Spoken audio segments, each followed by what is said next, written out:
Cambiando de tema, Jesús, hay un reportaje en Bloomberg que afirma que Trump ya coqueteaba con la élite venezolana antes de interesarse en salvar su petróleo. Y lo que está diciendo es que Trump no es un poeta de la geopolítica, sino que su política hacia Venezuela se marcó por memorias, amistades y negocios forjados desde hace tiempo. Eric Martin, periodista de Bloomberg, es una de las personas que firma este reportaje. ¿Cómo encontraron tanta información y de qué forma afecta a lo que está pasando en este momento, Eric? Sí, Paco y Jesús, buenas tardes, gracias por invitarme.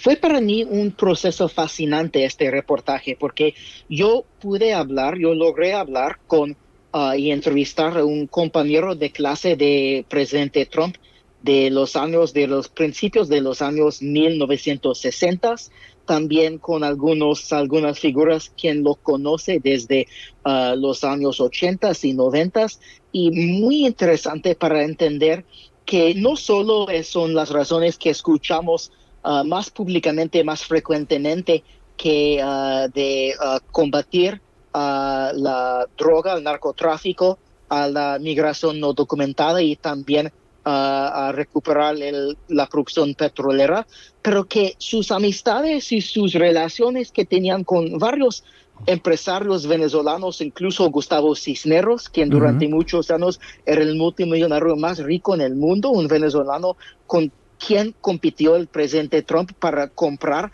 al Miss Universo, que todas esas experiencias formaron parte de su conocimiento de Venezuela a través de los venezolanos y los venezolanos americanos antes que llegara a la Casa Blanca en 2017. Exacto. Ahora, todo este círculo de influencia que afirman que se inició en este Le Club de Manhattan, en donde convivía con sudamericanos adinerados, ¿quiénes de esa red siguen teniendo influencia hoy en la política hacia Caracas?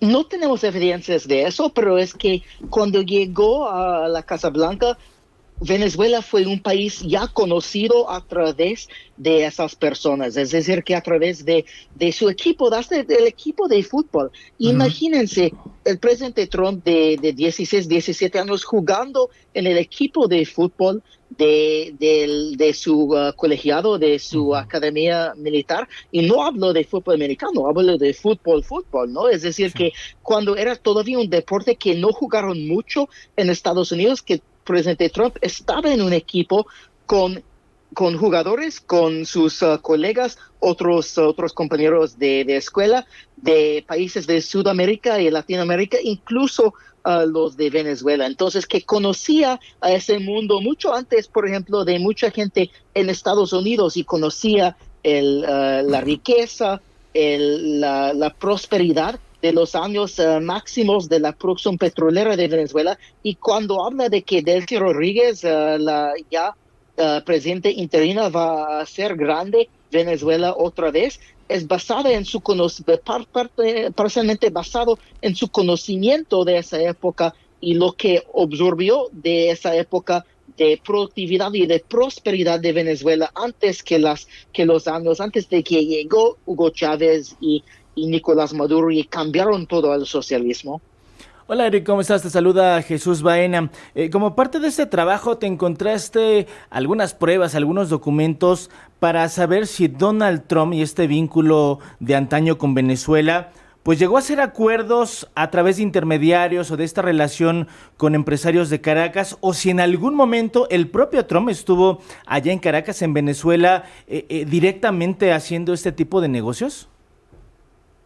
No, Jesús, hasta que sabemos, Donald Trump nunca ha viajado, nunca conocía de primera mano a Caracas o a Venezuela, a terreno venezolano, pero sí tenía una relación con un político venezolano, Diego Arria, en los años 80, y Diego Arria lo presentó a Franco Macri, un italiano-americano, quien él era padre de Mauricio Macri, el anterior presidente de Argentina, y hicieron negocios en Nueva York a través de Macri. El presidente Trump compró parte de un proyecto en la parte oeste de Manhattan, un grande proyecto de Franco Macri, y luego esta competencia con Gustavo Cisneros, y que admiraba bastante Gustavo Cisneros.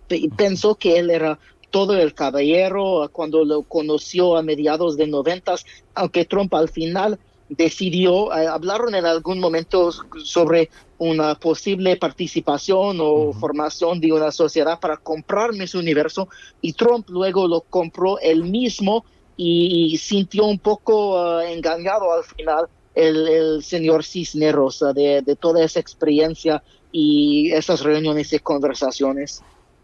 Muy bien. Ahora, este reportaje plantea también que Trump había marginado a María Corina Machado, pero que después de reunirse con ella quedó impresionado. ¿Qué señales concretas se ven para saber si Machado tendrá un rol real en la transición o solo fue otra de las frases de Trump para quedar bien? Sí, lo que sabemos es que aunque él había pasado a María Corina Machado para optar para cooperar con Delcy Rodríguez, yo hablé con María Corina el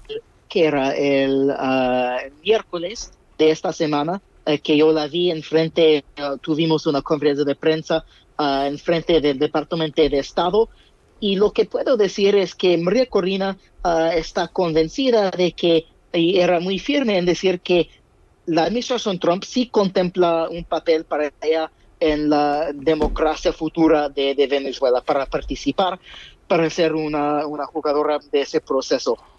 Y lo que dijo claramente es que la estabilización que estamos viendo ahora no es lo mismo que una transición a la democracia. Entonces, el secretario Rubio dijo lo mismo en el Senado, en una comparecencia, de que el estado actual, después de ya casi 4 semanas después de la captura de Maduro, no es el estado que espera la administración para 3 o 6 meses en adelante. Es decir, que es un paso intermedio para llegar eventualmente a la democracia, aunque no han sido claros en cuál es la agenda, cuál es el calendario para llegar, porque dependerá en este periodo, esta fase de estabilización.